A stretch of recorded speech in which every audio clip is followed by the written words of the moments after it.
1. Welcome to part 2, where we're going to discuss how you can pass the World Bank part of the test, excluding how it's constructed. So it's actually made up of 2 institutions. First institution is the IBRD, which stands for the International Bank for Reconstruction and Development.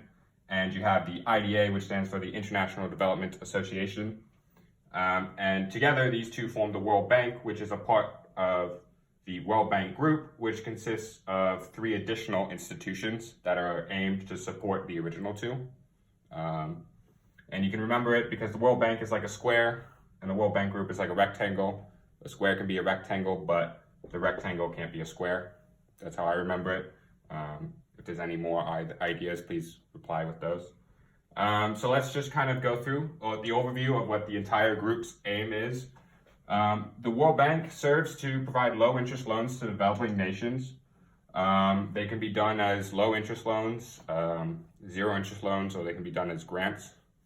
And essentially, they also provide policy aid, research, and analysis support. This is because lots of these nations that need this money don't actually have the infrastructure and capabilities or the labor, skilled labor in order to actually conduct what's needed to understand how to spend their money and what needs to be spent.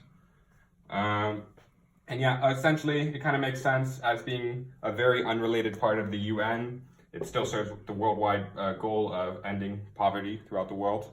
And so now we're going to go through the 5 different, institutions.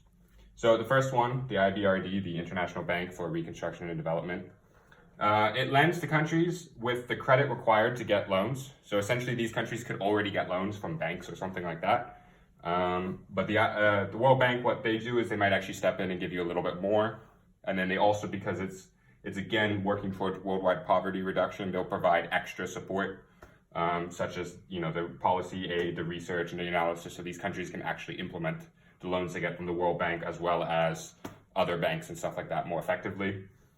What's important about this one is the IBRD is the original institution. It's founded in 1943, 44-ish.